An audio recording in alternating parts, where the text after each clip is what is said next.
Oh.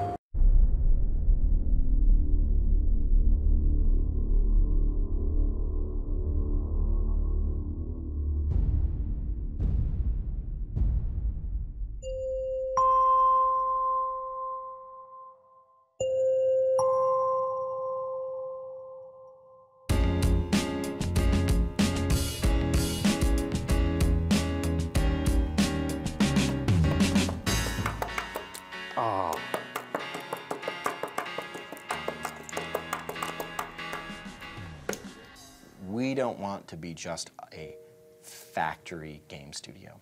That's not what we started here. We're a game studio made of gamers. The decisions we make, the products we make are based on what we want to see when we're on the couch, when we're in our dorm room or den or whatever we're playing. It's games by gamers, and that's kind of a big tenet of what we do here at Lightbox. And we got him. I had the jump on that guy, too. There is a huge amount of ownership given to every individual in this studio. So the vision for the game is really a collaboration of everyone at Lightbox and at Sony, because they have a lot of input also. We've got an interesting relationship with Sony Santa Monica specifically. Our producer, Harvard, works as our contact and liaison for not only all of the Sony work that has to be done, but also the sharing and communication of techniques and process, not only from the God of War team to us, but vice versa. Being able to work with a team that is that proven and that solid and just does ridiculously high quality work allows us to almost absorb really great techniques and has made our studio better. Lightbox is a new studio, and while we are, supporting them, we've been trying to make sure that Lightbox itself is very independent and making decisions on an independent way, and we wouldn't have it any other way. I think that's going to make the best game. One of the things about Lightbox that I'm really, really happy about is the people that we have here. And I think part of our ability to hire that team is that we're located in downtown Austin. I think that brought us a talent pool that we might not have been able to draw in certain other places. It's a fun city, it's a cool city, and people have fun living here. I see the quality and the diversity and the strength of the work that the team's doing, and it's like the energy of the city. It's fueling them, and that's good for the game. There's something liberating and re-energizing about joining a startup. You never drop into second gear. It's just go. Decisions are made and you move forward. Lightbox, as cheesy as the metaphor sounds, they love to shoot from the hip. He can't play against this. Hell no.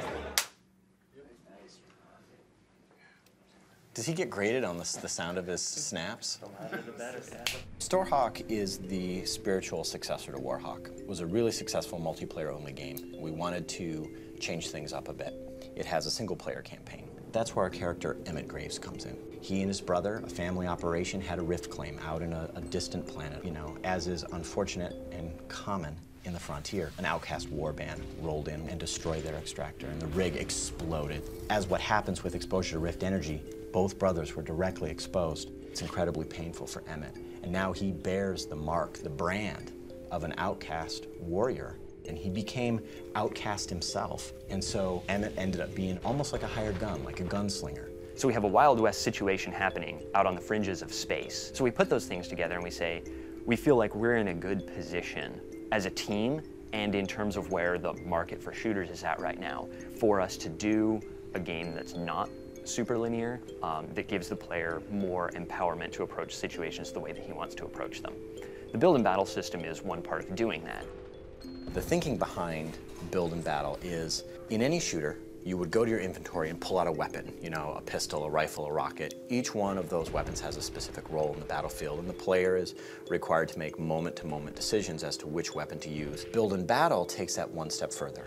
What would happen if the player could pick out a bunker or pick out a device that would spawn hawks?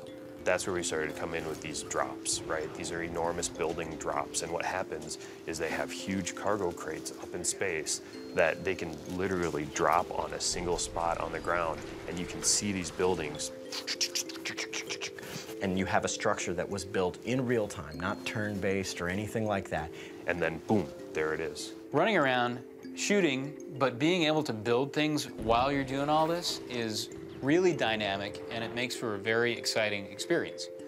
It allows the player, within a very fast-paced game, to build the level the way they want to solve a mission. When the camera pans back and you see all the structures you build, it's almost like, yeah, that was my town. I built that. Oh, and I remember the battle over there. Fun.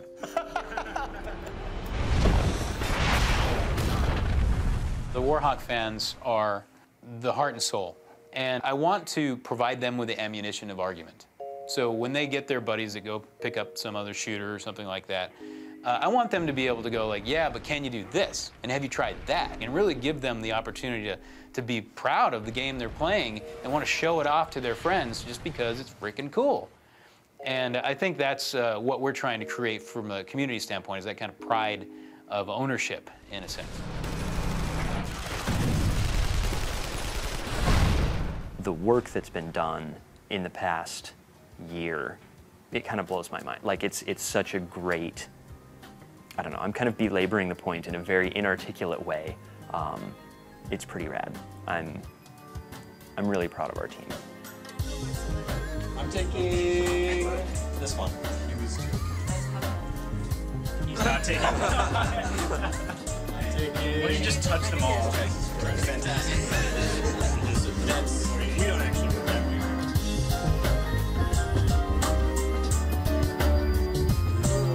To me, there were two lines that we really needed to avoid. And one was the Space Marine line, and the other was the military line. Because going both directions, you walk in a very, very crowded field. We wanted to find something in the middle that felt like it could really stand out in that crowded market.